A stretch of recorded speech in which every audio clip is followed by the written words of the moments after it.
Partnerships are designed specifically to help you face shit. It's not the solutions, my dears. It's the processes. And also grow through shit. And experience higher levels of love and higher levels of yourself.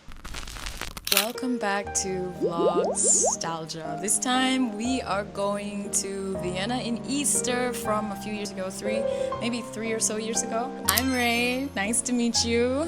I do a lot of stuff. I'm a very confusing person, but if you stay a little longer, you'll figure it out.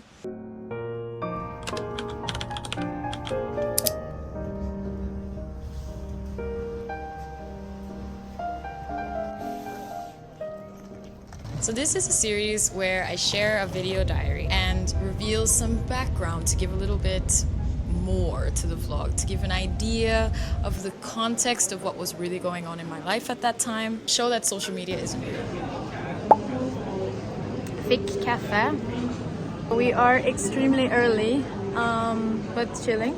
Got some coffee and some breakfast things. Something I found very interesting about Vienna was that it was such a classical city, but also there was a lot of modern aspects. Like, you're seeing a lot of hot rod patterns and lots of very fresh graffiti and designs and stuff. And I thought that was really an interesting juxtaposition. Very nice. Look happy, Lulu, look happy. Our hotel is super close to center. Really easy to walk, just 2 or 3 minutes. So, I'm gonna be reading off my phone because it was a long time ago. This trip to Vienna was a short couples weekend away. Kai and I decided to go on a little vacation because it's Easter. You know, Sweden also had vacation. We were living in Sweden at the time. And it's really interesting to look back at this time period now because as much as things has changed, we're still working on similar shadows, similar issues, lapses in the ways that we're able to love each other fully and wholly, the same insecurities that appear as problems in our relationship. So it's really fun to see how that works, you know? And that is that on healthy growth expectations. Healthy healing expectations, because it's not like you read a quote or you read a book and all of a sudden everything is easier because you get it now. Like, that's not how it works. You still wake up and feel bad and your attitude is bad and sometimes you just don't have the positivity to give somebody else, and that is something that that's a part of life too. I'm saying this because I do wish that more people would be honest and open about failing and repeating their mistakes and being frustrated with yourself and still trying and still loving and still living. Like, damn. Generally, I'm a slow traveler, which means that I prefer to travel like 3 months at a time, a month at a time, a year, 2 years. So I prefer to really move to new places and figure out the place. I don't like to travel for touristy things. I really like to know what makes that place tick. I like to learn about the people, go to a supermarket and see what kind of food they put out in the front, people watch from a cafe corner, talk to the locals from that area, you know, see what makes a life in a new environment. And Kai is more of a travel in awe kind of guy. Not that he only likes to do touristy things, but he goes to these new places to see as much as he can and to experience something fresh, something new, something strange and weird and fantastic, you know? Whereas I tend to really want to see the basic tenets of human life flavored in a completely different nuance or something like that. So, in other words, we're different. Sometimes I feel like this aspect of us doesn't align, which makes me a little bit sad, you know. But other times I'm really happy we're this way because without Kai, I may never go on an awe-inspiring adventure in the Himalayan mountains or something, you know, and Kai, without me, may never stop to notice the details of a foreign life halfway across the world. We encourage each other to experience the best parts of life.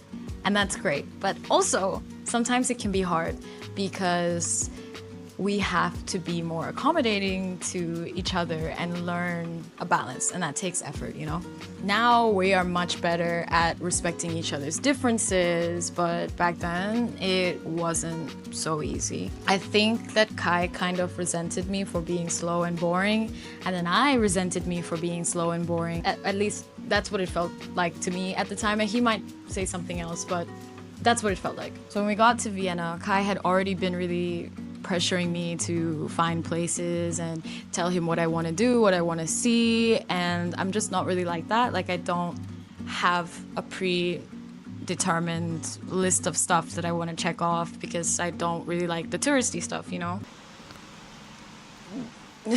I also don't I also didn't want to choose all those things because for me it didn't really matter what I did, but for him it matters, you know? He wants cool stuff and I didn't want to disappoint him or anything, but I was already feeling the pressure of his expectations on me to be this kind of traveler.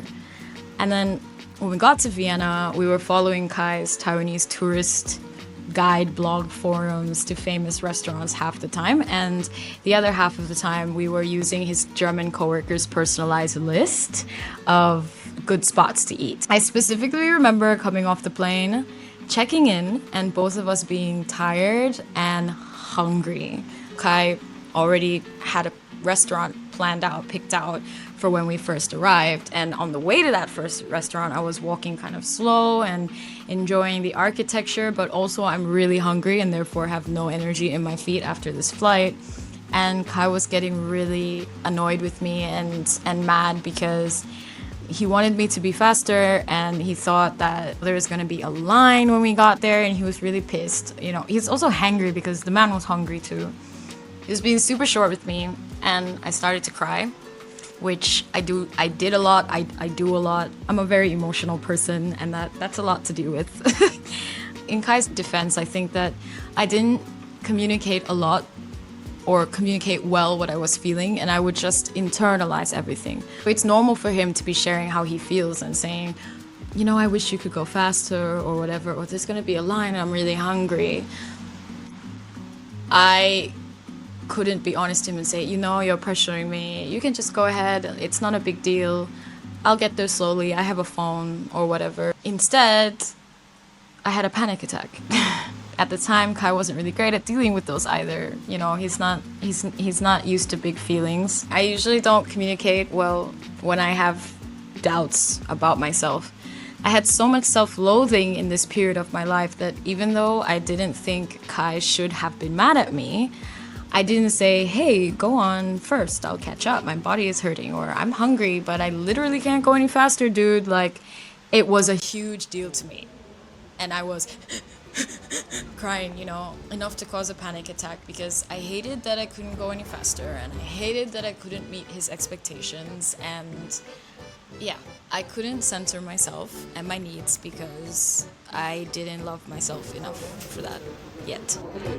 So like right here, I had just finished crying for 10 minutes at this very fucking table before we ordered. Like, I just sat there and cried for 10 full minutes. Full minutes. Super good? Yeah, super good.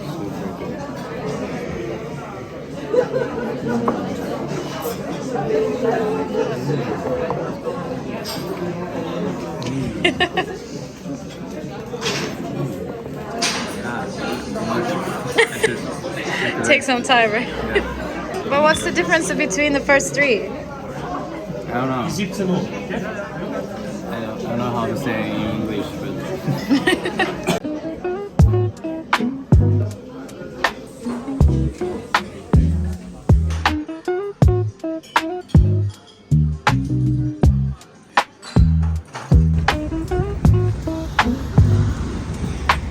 where are we going? We are currently heading to the Austrian Opera, the largest opera house in the country. Please follow me this way. And to flip back to 2025, I actually just communicated to Kai earlier yesterday that sometimes I feel like he doesn't like me because I can't keep up his pace. And of course, like while I was saying that, it didn't really feel true. I knew that, I know that he does love me, and that if he gets frustrated, it's not necessarily about me, but I needed to say it, you know, because I did feel that way.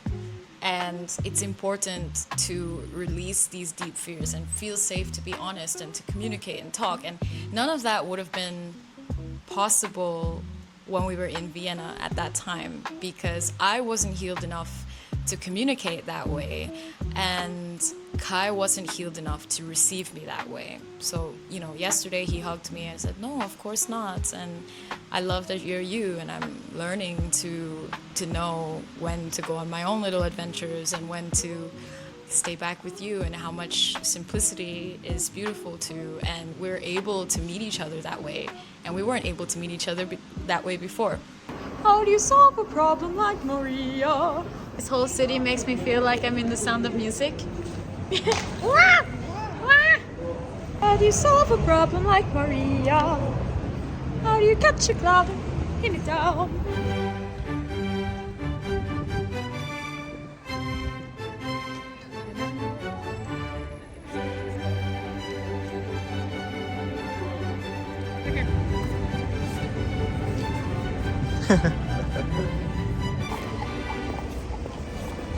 But one thing about us then that let me know that we'd be all right eventually is that we did always become one step better after a big fight, after a panic attack, and Kai would see my pain and slowly get less stubborn.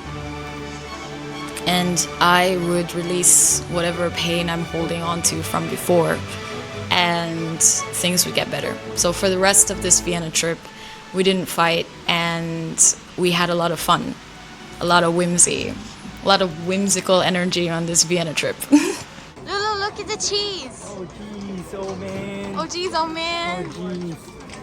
Oh cheese.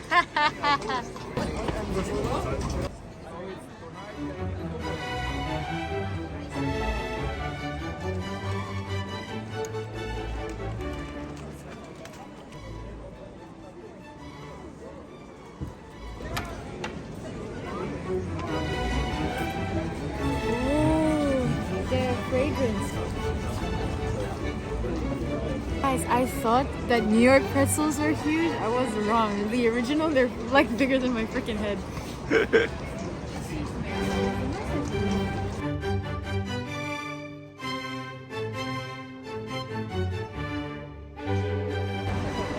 I got chocolate, some berries, and there's a horse. Lulu wanted to film me with the horse.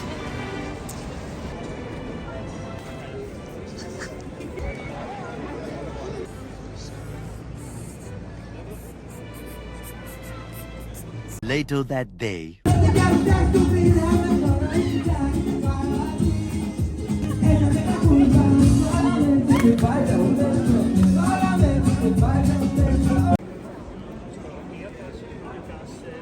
it beautiful?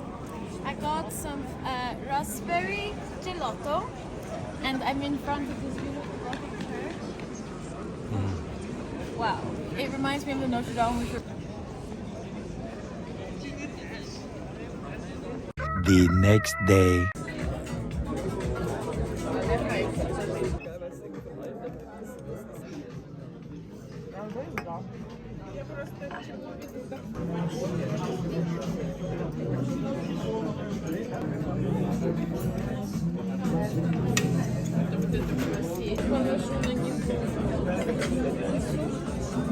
Looks good, Lulu. Yeah.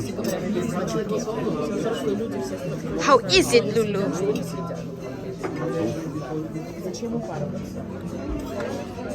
Try it.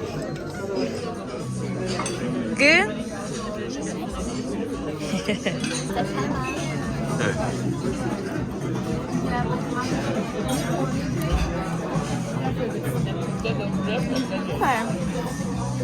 They put too much orange juice. Always. They put too much orange juice. It looks really fucking good.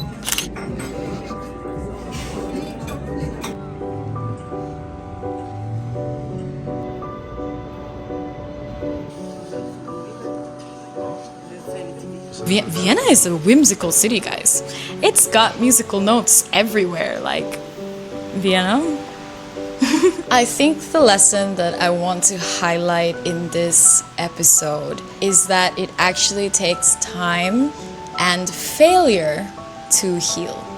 You can't just understand it in your head and get up tomorrow and be better. It actually takes breakdowns and crying and feeling like shit, letting things out and not looking pretty is part of healing, part of loving, and part of growing, especially in a relationship. This is gonna sound really random, but after reading about a specific prince who used to live here in this palace, they said that he was appointed some like overwatcher of Venice. So he went to go to Venice with his wife, but out of like respect for him and the queen, they built this huge garden and put it here, right? And it made me think like this huge, you know, kind of like tribute to him, and it made me think like this is exactly why even if you have a good leader, you can't have like a symbol of regality without that being the status quo, because you're still teaching people that there's a top and a bottom, you know what I mean? Which is why Daenerys had to die in Game of Thrones.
I really have to take a moment to shout Kai out because he is not super used to being this open, and I mean, even for me, this is a really vulnerable experience to talk about a specific moment in time where we weren't doing so well. And even in watching this, he's like, oh my god, I was having so much difficulty with the camera, I look like I'm so miserable, oh my goodness, wow, things have changed, you know? If I become Swedish resident, get a Sweden passport, do I need to be rich to live everywhere in Europe? No. No. You can just live, like if you have EU passport, you can live anywhere, you know. Why? Like, it's rights of European citizens. Wow, it's amazing.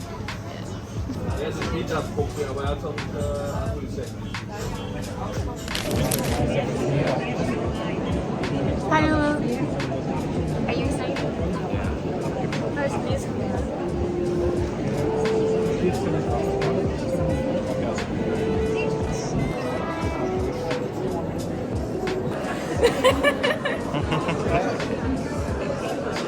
Can you imagine?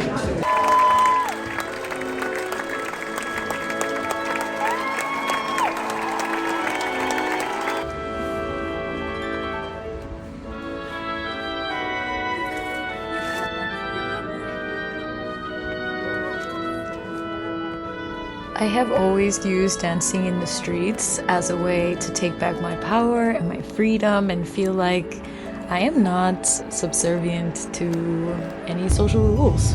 You know, like I can be whoever I want to be, whenever I want to be.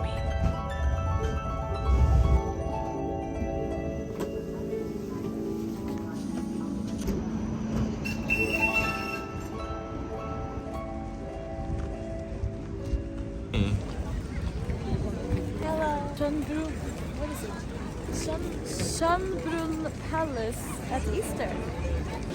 So it's like the Easter.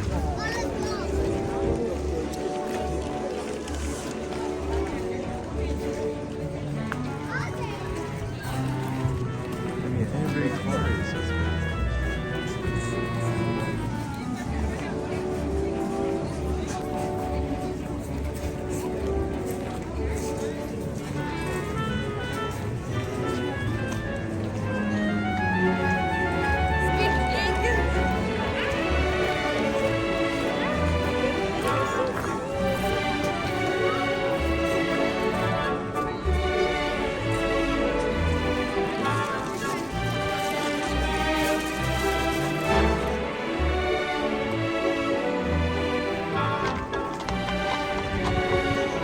Guys, I'm obsessed with these big eggs. I love them. They are my love. Later that day.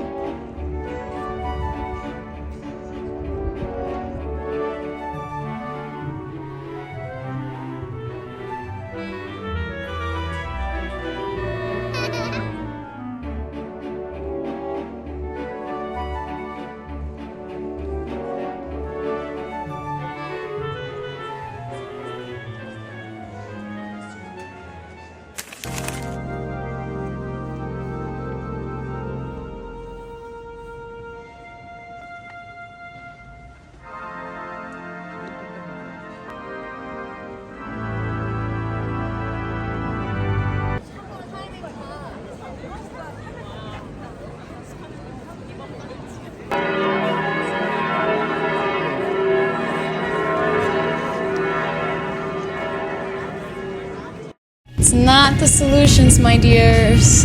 It's the processes. It's showing up and feeling the pain, and it's literally not cute. Vienna was cute. So yeah, that's it for this episode. I hope you enjoyed it. I hope that this was cool. I actually had a lot of fun reflecting on this one and comparing, seeing how, you know, how the healing doesn't stop. Time goes on, but I'm still me. Imagine that. Alright, going to love you and leave you. Next time. Bye bye. And so concludes our quick time in Austria. I loved it. I didn't have like super grand imagination of what Austria would be like actually.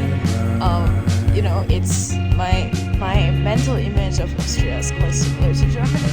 Anyway, it was really lovely. It was a romantic place. There's so much music and like the whole time I was like walking around in the 1800s. Do you understand? Like my whole mind was in the 1800s. I was seeing myself in the 1800s. They were in the 1800s. The walls and streets, the music was dancing.